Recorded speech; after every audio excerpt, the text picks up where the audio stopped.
In this segment, we call it Capital Spotlight. Why? Well, we put the spotlight on a member of the General Assembly and discuss some of the things that they've been working on and its impact on you, the Rhode Island citizen. It gives me a great deal of pleasure to welcome back a gentleman we've talked to before, Representative Sam Azzinaro.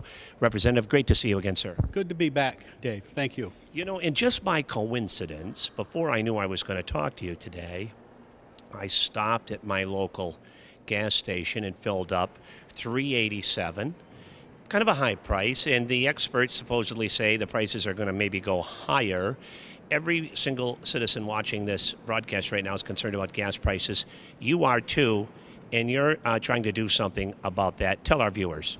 Well, let me go back to where it began. Down in Westerly, our gas prices were about 25 to 30 cents a gallon higher than what you're paying for around here, up in Warwick, West Warwick area. A news release was put out, and within 2 days, the prices in Westerly dropped 25 cents a gallon. So that worked out well. However, right now, gas prices are up everywhere. Westerly right now was $3.77 for regular, and you just paid $3.80 something. So, you know, if it's within 5 cents or so, you can't really kick about the location of the state. But this is a federal thing going on right now, and in my comments to Senator Whitehouse and Congressman Langevin, the speculators need to be slapped around a little bit, and because they're the ones that are driving up the prices, along with other things that are going on in the country. Well, then, how do you explain then what happened in Westerly in that first example you gave, where you said gas prices were 25 cents higher than they were, let's say, in downtown Providence? What was that all about? What do you make of that? Well, you would think that it was just because of our location, but we're right on the border of Connecticut. Connecticut has a higher gasoline tax, state tax, than Rhode Island does. So you have to wonder, and I have to say this very carefully, you have to wonder if the fellows across the river in Connecticut, their prices were higher, so we in Westerly paid a little higher price also. And frankly speaking, you know, when you have gas prices that are approaching $4, and I think everybody expects by summer they're going to be at $4. Absolutely. Everybody wants to blame the president, and let's face it, the president has to shoulder some responsibility. Kind of goes with the territory, but the experts say it's Wall Street that is really, in large part, as you referred to them as the speculators, that really have the greatest impact on these prices. Is there anything Rhode Island can do? I would say get on the phone and call your legislators in Congress and the Senate and Congress and say, look, you people have the authority to put a stop to this, and it's about time you did. I can't wait to see what the Exxon Mobil comes out with as a profit when these high gas prices go up, because they'll come out with billions in profits.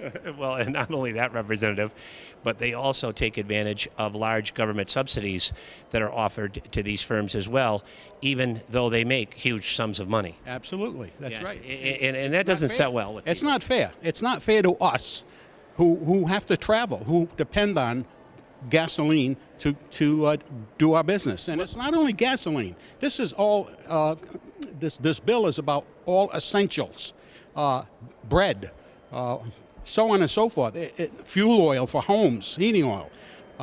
This is, we didn't have a price gouging bill in the state of Rhode Island. And our Attorney General told me, hey, Sam, you know, if you want to put one in, look at Massachusetts. They have a pretty good one. So that's what I did. Well, I'll tell you what, speaking of fairness, the last time you were here, we talked about the car valuation system that we're using in Rhode Island on used cars, the car tax, that sort of thing.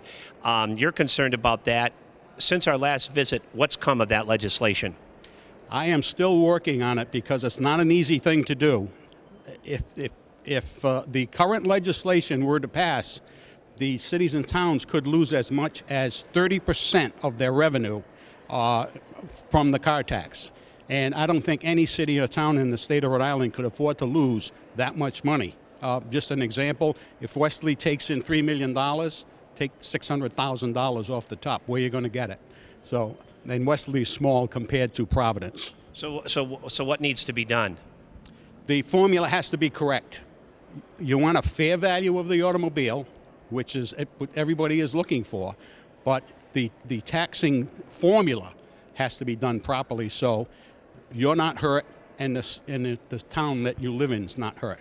Well, Representative, thanks a million for taking time out of your busy schedule to talk to us. You represent, I think, one of the more beautiful areas of our state, that community of Westerly that you've referred to a couple of times here today. My sincere best to you and your colleagues in the House. Thank you. Come on down to Westerly. Oh, yeah, it's a great place. I enjoy it there every single time I visit. I take the little plane over there from Westerly to Block Island, one of my favorite stops in the Ocean State. For Capital Television, I'm Dave Barber.